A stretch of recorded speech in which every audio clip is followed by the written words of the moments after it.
Nuevamente, saludos a todos. Nos alegra muchísimo que sigan en sintonía con la Academia de Historia de Norte de Santander. Les quiero presentar otro amigo, por supuesto, uno de los hombres de mayor trayectoria en nuestra Academia de Historia, no solo por su vida como académico, sino su vida pública, su vida al servicio de la comunidad. La Academia ha querido con estos talleres, con estos webinars, con estas conferencias, unirse a la conmemoración del Bicentenario para poder entonces recuperar la identidad de la memoria y al mismo tiempo reconocer lo importante de varios mitos, leyendas, hechos históricos, sucesos que ayudaron a construir la Constitución de 1821 y que hoy, en sus 200 años, 2021, nos van a permitir hacer la conmemoración del Bicentenario. Les quiero presentar a Juan Manuel Ramírez Pérez. Él nació en Pamplona, ciudad mitrada. Es bachiller del Colegio Provincial de Pamplona. Estudió jurisprudencia y leyes en la Universidad del Rosario, en Bogotá. Es profesor universitario en varias universidades, a la misma es escritora, ha publicado varias obras de literatura, historia, poesía, miembro de número de la Academia de Historia de Norte de Santander, miembro correspondiente de la Academia de Historia de la Policía Nacional, hace parte del círculo de escritores y periodistas de Venezuela. Además es columnista en diferentes diarios y Juan Manuel, por supuesto, no puede hablarnos de otra cosa diferente que de los fundadores de Pamplona. Pamplona jugó un papel fundamental, no solo durante y después de la colonia, sino en la independencia, Águeda Gallardo y demás, y después en la construcción de esa nueva nación. Así que bienvenidos, disfruten a Juan Manuel, espero que todos estos momentos históricos y académicos hayan sido de su agrado, vuélvanlo viral, compártanlos y juntémonos todos para la conmemoración del Bicentenario. Un abrazo cordial, éxitos y saludos. Yo soy Juan Manuel Ramírez Pérez, abogado de la Universidad del Rosario de Bogotá, miembro de la Academia de Historia de Norte de Santander, de la Academia de Historia Policial de Colombia y del Círculo de Escritores de Venezuela. Para mí es muy honroso participar en la preparación del segundo centenario del Congreso de 1821, en el cual nació Colombia. Y agradezco al presidente de la Academia de Norte de Santander, a su junta directiva y al canal TRO que nos permita participar en esta importante efemérides. La disertación que voy a presentar hoy se llama Los fundadores de Pamplona, que es mi ciudad natal.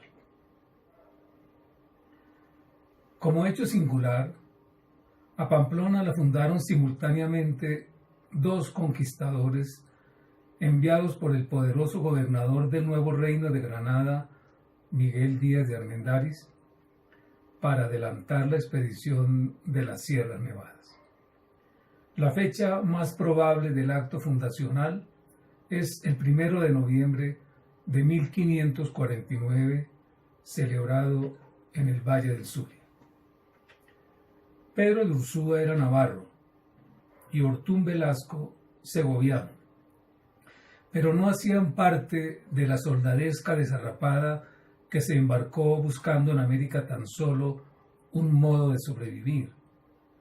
Ambos pertenecían a familias notables de sus lugares de origen, mas los fundadores poseían caracteres opuestos y sus destinos en el Nuevo Mundo iban a ser muy diferentes.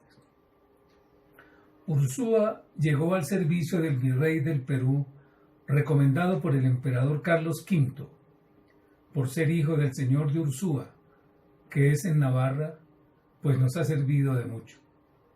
Era un muchacho de 18 años, audaz y ambicioso, que en 1543 decidió cruzar el océano para alcanzar glorias y riquezas al servicio de la corona en la conquista del continente descubierto. A su llegada al Perú don Pedro encontró un ambiente político enrarecido por intrigas y rebeliones, y debieron ser varios los meses que transcurrieron en la zozobra de las investigaciones y encarcelamientos. Al poco tiempo de su permanencia en Lima ocurrió un hecho providencial para él, porque su primo, Miguel Díez de Armendáriz, recibió del emperador el nombramiento de juez de residencia para Santa Marta, Nuevo Reino de Granada, Cartagena, Popayán y Río de San Juan. El juez se residenció en Cartagena hacia octubre de 1545 y hasta allá se trasladó a Ursúa para ser parte de la mesnada del poderoso delegado imperial. Díez de Armendáriz llegó con poderes extraordinarios para proveer todo lo necesario y castigar los excesos cometidos en el nuevo reino desde el descubrimiento, y en consecuencia adelantar los juicios de residencia y suspender a quienes hubieran incumplido las leyes imperiales. Nunca antes le habían sido conferidas tantas atribuciones a alguien como a este otro navarro de 37 años de edad.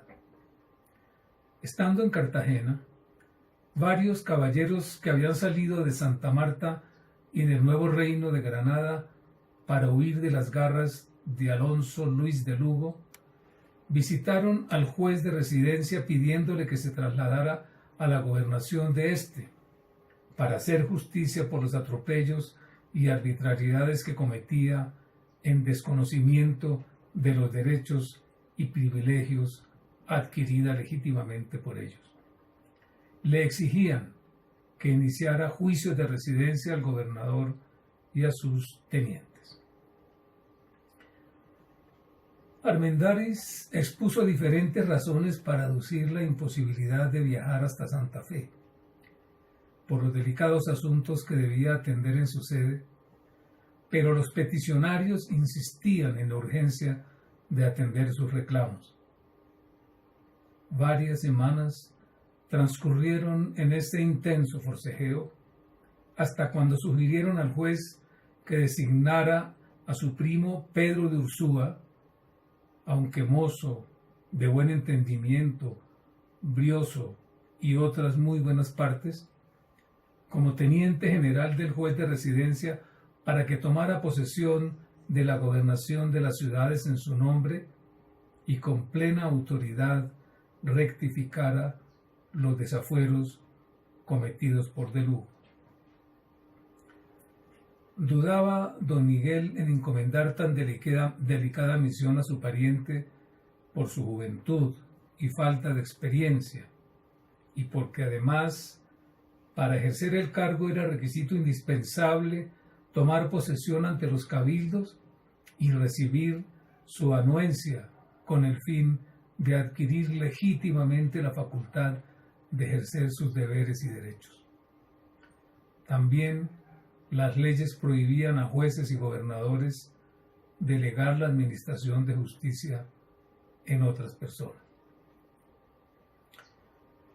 Pese a todo, Armendáriz facultó a Ursúa para que lo representara como teniente general del juez de residencia y actuara con toda autoridad, tomara posesión de la gobernación de las ciudades y rectificara los desafueros cometidos por las autoridades que había ido a reemplazar.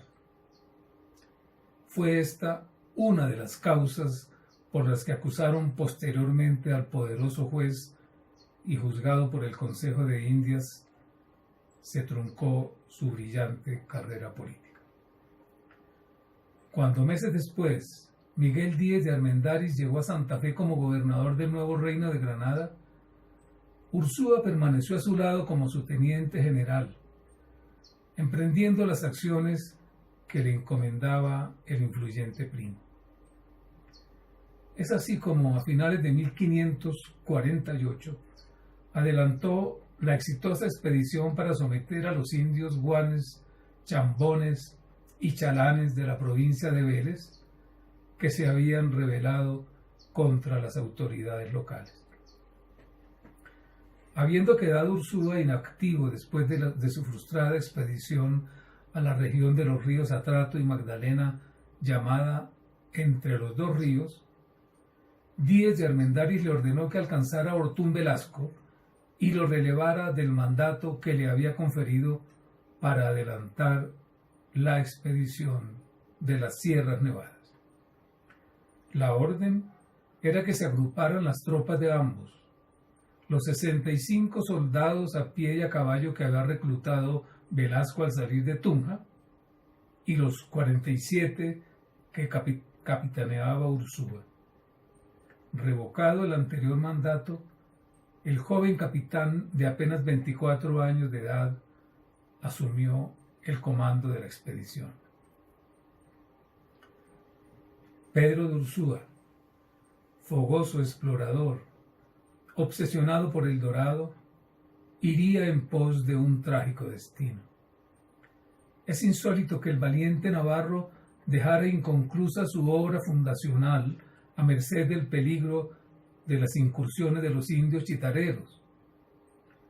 Pero es patético que abandonara la ciudad poco antes de que se descubrieran las valiosas minas de oro de Páramo Rico que hicieron de Pamplona un emporio deslumbrante. Ursúa regresó a Santa Fe y la Real Audiencia le encargó emprender la pacificación del país de los musos. Cumplida su misión, fundó la ciudad de Tudela, que también abandonó y fue arrasada por los aborígenes poco tiempo después. Por aquella época comenzaron los problemas derivados de la caída en desgracia del gobernador Díez de Armendáriz, quien, víctima de acusaciones motivadas por intrigas y envidias, fue sometido a un riguroso juicio que lo llevó a la cárcel y a regresar a España empobrecido y abandonado.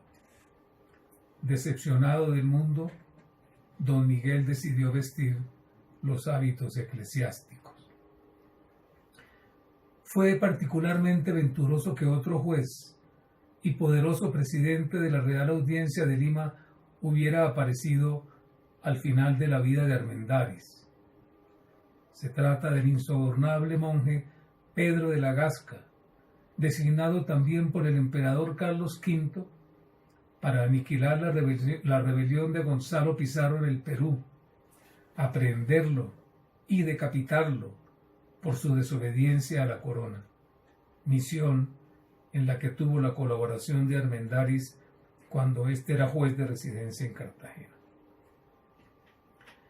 Ellos habían sido amigos desde su época de estudiantes y ahora, siendo obispo de Sigüenza, en España, la Gasca acogió a Miguel Díez de Armendáriz como canónigo de su diócesis, donde terminó sus días en paz con Dios y con los hombres.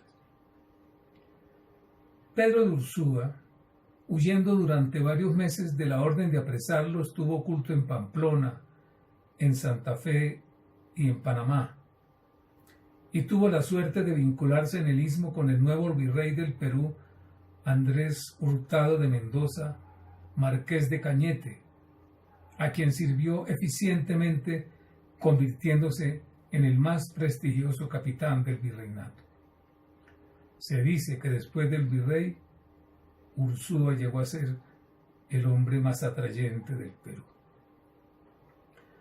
Al poco tiempo, fue comisionado para emprender la expedición contra los cimarrones de Panamá, rebelados por los malos tratos a que eran sometidos, y en 1559, después de su éxito, fue encargado de organizar y dirigir la expedición de Omaga y El Dorado, que preparó cuidadosamente con no pocas dificultades. El título que le fue dado por el virrey para su empresa fue el de gobernador y capitán general del reino del Marañón, desde la provincia de Santa Cruz de Capobocar en los Motilones del Perú hasta donde se encierra este gran río en el Mar del Norte, con mucha anchura de la una banda y otra del río, y con grandes y amplios poderes para lo conquistar, poblar y domesticar en nombre de su majestad. A pesar de las muchas advertencias, en septiembre de 1560 Ursúa partió comandando a varios indeseables soldados que a la postre lo traicionaron y asesinaron vilmente, asestándole 40 puñaladas en la noche del 1 de enero de 1561. Entre los asesinos estaba el criminal Lope de Aguirre, ese cojo gruñón que se complacía en colocar bajo su firma el título de traidor. A pesar de la censura de sus subalternos, Ursúa se hizo acompañar de Inés de Atienza, a quien había conocido en Trujillo cuando organizaba la expedición. Ella había quedado viuda por el asesinato de su marido y a sus 27 años era una bella y rica trigueña, asediada por los hombres que la conocían. Los amores de Inés y Ursúa están envueltos por el velo de una romántica leyenda, porque son imprecisos muchos datos en torno a ellos. Mas es real la pasión que despertó en los amantes la belleza y la decisión de Inés, el poder y el arrojo que ostentaba Ursúa, y las circunstancias casuales de un encuentro fascinante que lo llevó a afrontar sin temor los reproches y las envidias que despertaron a su alrededor. Inés entregó su fortuna para ayudar a financiar la expedición de Omagua y El Dorado, y no dudó en acompañar a su amante en esa peligrosa aventura. Y Ursúa se fortaleció con la entereza que ella le transmitía en los momentos de peligro y en la enfermedad que lo atacó durante las duras jornadas. Desde que se embarcaron, nunca más se separarían. Las penalidades del viaje y las incomodidades propias de esa empresa de conquista los debieron unir aún más. El alojamiento que compartían siempre estaba dispuesto cuando pernoctaban en las orillas móviles del río o en tierra firme. Para Inés de Atienza, aquel sería su último amor cuando frisaba la edad en que mejor relucía su espléndida belleza. Y para Pedro de Ursúa, el curtido y galante capitán de 34 años, que había obtenido glorias y derrotas en sus incontables trajines, aquel romance significó acercarse a su muerte, abrigado por el encanto de una pasión inesperada. El dolor agobió de manera indecible a Inés por el asesinato de don Pedro en Mocomoco a manos de la docena de criminales que hacían parte de su tropa traidora. Sus amargas lágrimas delataban la honda pena que sobrellevaba con recato por el riesgo que generaba aquel entorno plagado de amenazas y acechanzas. En adelante, Inés vivió días amargos por el asedio de quienes reemplazaron a Ursúa y la rivalidad que poseerla desató una serie de turbios episodios en los que deplorablemente se vio envuelta. Despojos y asesinatos se sucedieron entre los toscos rivales enloquecidos por su belleza, y un ambiente de discordia se apoderó de la expedición. Fue el perverso Lope de Aguirre el inspirador de ellos, con los que fue sacando de su camino a quienes consideraba peligrosos enemigos, y también por eso ordenó el asesinato de Inés, de quien desconfiaba desde la muerte de Ursúa. Los sicarios enviados por el tirano Aguirre mataron a Inés de Atienza en mayo de 1561, en un pueblo de la desembocadura de los ríos Negro y Purús en el Amazonas llamado de la Matanza, y se acusa a Antón Llamoso de ser el directo asesino, quien, acogiéndose a un perdón general otorgado en ese tiempo, logró huir. Don Ortún de Velasco permaneció fiel al recuerdo de Ursúa, y al ser nombrado capitán de caballos entre las fuerzas que se reclutaban para combatir al malvado Lope de Aguirre, logró apresar en la Grita al asesino de Inés y lo trasladó a Pamplona para que se cumpliera la sentencia de ejecutarlo y descuartizarlo como traidor al rey de España. Los cuartos de Antón Llamoso fueron exhibidos por todos los caminos para que nunca se olvidara su felonía y su traición. Juan de Castellanos, el prolijo y célebre cronista de la epopeya conquistadora, bajo las órdenes de Pedro de Ursúa participó en la campaña contra los taironas y consagró en sus versos el valor y la audacia de este cofundador de Pamplona, que con aquel valor de su costumbre, a pesar del ejército enemigo, ganó lo más supremo de la cumbre, haciendo crudelísimo castigo con riesgo, con sudor y pesadumbre. Fueron sus grandes hechos aquel día bastante prueba de su valentía. Por su parte, don Ortún Velasco de Velázquez, el otro cofundador de Pamplona, provenía de la familia de Juan Velázquez de Cuellar,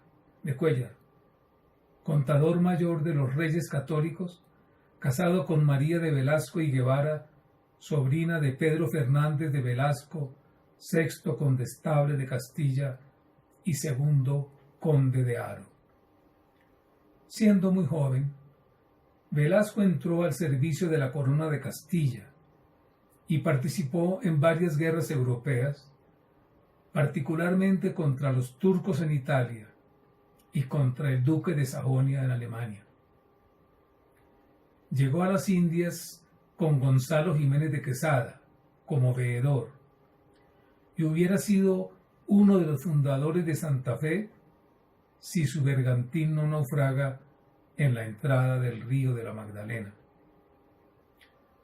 Militó bajo las órdenes de Jerónimo de Lebrón y luego, estando al servicio del adelantado Alonso Luis de Lugo, fue nombrado regidor de Tunja en 1543. Un tiempo después, el propio Armendáriz le confirió el título de teniente de corregidor de la capital boyacense. En junio de 1549, Armendáriz designó como teniente y capitán general de la expedición al segoviano Velasco, radicado en Tunja, quien pidió licencia para emprender la expedición de las Sierras Nevadas y establecer una población en esas gélidas serranías. Fue poco tiempo después cuando Díez de Armendáriz ordenó a Ursúa que alcanzara a Ortún Velasco, lo relevara del mandato y agruparan las tropas de ambos. Por esa razón, el joven Ursúa asumió el comando de la expedición. El viejo soldado no se opuso a la orden y, según coinciden los historiadores en relatar, se convirtió en mentor de Ursúa, a quien se dio el mando y secundó en la empresa que él había comenzado por disposición del gobernador Díez de Armendáriz. Los dos capitanes avanzaron por la región de los Chitareros hasta encontrar un hermoso y fértil valle de clima suave, con abundantes aguas y poblado de numerosas viviendas indígenas, ideal para asentar una población fácil de defender, estratégicamente ubicada para ser vigía de la extensa comarca circundante y base de futuras expediciones. Todos los expedicionarios aceptaron que la ciudad fuera denominada Pamplona, en homenaje a la capital navarra de donde era oriundo Pedro de Ursúa, erigida en aquel valle del Zulia, ubicado en el exacto lugar donde la cordillera oriental de Colombia se divide para formar hacia el oriente los Andes venezolanos y con dirección norte la Sierra de los Motilones. Decidido el nombre y escogido el día en la festividad de Todos los Santos de noviembre de 1549, se procedió a la ceremonia fundacional. Siguiendo el ritual prescrito en las leyes de Indias, Ursúa montó en su caballo de guerra y, pertrechado con sus armas, congregó a su alrededor a todos los acompañantes. Luego, en voz alta, manifestó que procedía a fundar la ciudad en nombre del rey de Castilla, de quien era fiel vasallo, y que retaba a quien a ello se opusiera a batirse con él. Como no hubo oposición, bajó de su caballo y proclamó que fundaba, asentaba y comenzaba la vida de Nueva Pamplona, de la cual hacía posesión en nombre de la corona real de Castilla. En señal de dominio, desenvainó su espada y la blandió con cortes y reveses, zahiriendo el aire y la vegetación del derredor. Dispuso enseguida que en el centro de lo que sería la Plaza Mayor colocara la picota o rollo, un grueso madero donde se debía ejecutar la justicia contra delincuentes y malhechores. A diferencia de Pedro de Ursúa, don Ortún se quedaría en la ciudad rodeado del respeto general hasta su muerte, y durante largos años sería el justicia mayor con el beneplácito de los pamploneses.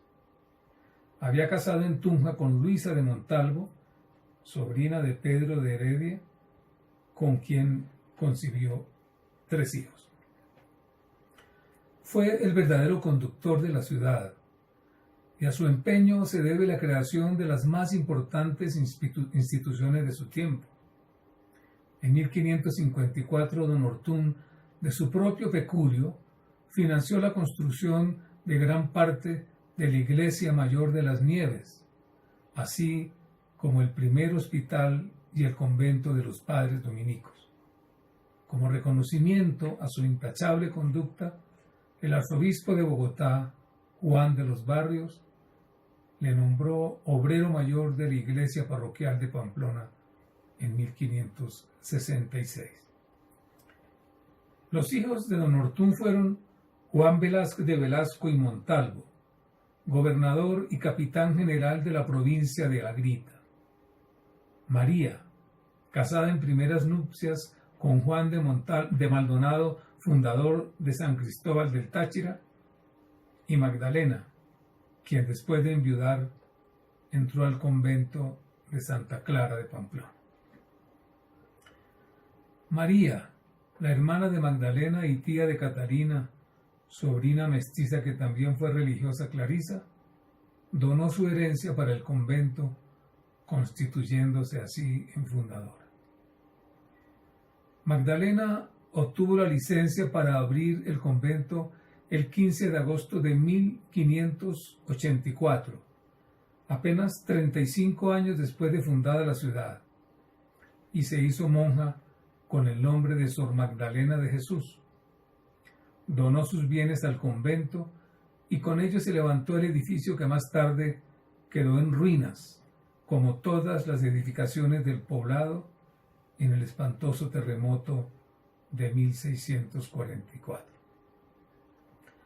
Relató una religiosa del convento que, en medio de esa terrible catástrofe, una de las jóvenes monjas recordó que su pequeña imagen del niño Jesús había quedado olvidada en el coro de la capilla, y sin temor alguno entró deprisa en el momento en que se desplomaba la edificación. Vendría de regreso cuando cayó sobre ella una enorme viga, y al remover los escombros la encontraron muerta junto a la imagen del niño, que erguido sobre el madero tenía su manecita alzada como impartiéndole una bendición. Desde entonces, en memoria de aquella escena trágica, en Pamplona se venera esta reliquia milagrosa que los devotos bautizaron como el Huerfanito. Don Ortuño organizó exitosas encomiendas de las cuales nacieron las poblaciones de Bucaramanga, Cepitá, Huasca, Umpalá y Cágota de Velasco. Igualmente, bajo su gobierno y con su apoyo, se emprendieron las expediciones para la fundación de Ocaña y Salazar de las Palmas en Colombia y de Mérida y San Cristóbal en Venezuela. Don Ortuño Velázquez de Velasco murió el 4 de noviembre de 1584. Monseñor Alberto Alarcón Infante, a la sazón rector de la Catedral de Santa Clara, en el año 2003 hizo un providencial descubrimiento que enriquece la historia de Pamplona y aporta valiosos elementos para comprender mejor la importancia que tuvo don Ortuño Velasco de Velázquez en el gobierno de la ciudad. En la conferencia titulada Ortuño Velasco de Velázquez, que Monseñor Infante dictó el 9 de diciembre de 2008 en la Casa de Bolívar de Bucaramanga, se lee, comillas, con su enia y atención paso entonces a exponer la historia de hechos y razones con las cuales sustento la siguiente hipótesis. Los restos encontrados dentro de la Catedral de Santa Clara son la osamenta de don Ortuño Velasco de Velázquez y sus hijas, doña María y doña Magdalena. Estos son algunos de los hechos expuestos en esta disertación. Los restos se encontraron bajo el primitivo piso de ladrillo, a su vez recubierto con unas baldosas modernas, en el presbiterio de la Catedral de Santa Clara de Pamplona. Este hallazgo tuvo lugar al llevarse a cabo en 1983 la restauración del templo, que fue parte del convento, restauración que se debe al cardenal Mario Rebollo Bravo, entonces arzobispo de Pamplona. Apoyándose en las normas eclesiásticas de diversas épocas, Monseñor Alarcón demuestra que el fundador de la ciudad fue enterrado en el presbiterio de la iglesia, así como sus hijas, doña María y doña Magdalena, fundadoras del convento. Afirma que en ese lugar aparecieron unos restos que por estar en la tierra en ataúdes de tabla se habían deshecho en gran parte. Se dio por sentado inicialmente que tales restos serían de algún fraile o religiosa, mas no de los fundadores del convento y menos de su padre, don Ortuño Velasco de Velázquez. Dice además que entre los restos que sacó había trozos de hábitos franciscanos, un pequeño Cristo de latón sencillo y pobre, como corresponde a las religiosas conventuales de la orden franciscana, y una medallita muy oxidada en la que se alcanza a reconocer el rostro de Santa Clara. Y agrega, comillas, y en medio de una bolsa grande de polvo de huesos, una cruz pectoral grande, que al limpiarla con gran cuidado para quitar su cáscara endurecida, formada allí por la humedad y los detritus circundantes en los cuales se hallaba inmersa, se vio que era de oro puro, de 23 quilates, con una cruz de ébano en perfecto estado, incrustada dentro del áureo marco, pues no en vano se llama al ébano madera imputrocible. Y tenía que haber madera en la cruz interna, porque una disposición anterior al Concilio de Trento, que aún no se celebraba, pedía que toda cruz de cualquier metal tuviese algo de madera para que recordara la vera cruz del Señor. Toda la cruz pesó madera y metal 223 gramos, el metal solo 187 gramos. Varias comprobaciones hechas sobre las letras y números grabados en la cruz le hacen inferir a Monseñor Alarcón que ella perteneció a don Ortún y corresponde a 1550, comillas, o sea, un año después de fundada Pamplona, cuando el oro colmaba mollas y baúles, como lo deja entrever el sobrenombre de Pamplonilla la Loca que le añadieron por entonces. Cierro comillas. De tales cenizas y osamentas se hizo reconocimiento legal y protocolario ante las autoridades de Pamplona y posteriormente se selló su urna, según el acta que reposa en la alcaldía de la ciudad mitrada. Monseñor Alarcón hizo entrega de la cruz pectoral de don Ortún al arzobispo de Pamplona, con destino al Museo Arquidiocesano de Arte Religioso, donde se guarda actualmente. Muchas gracias.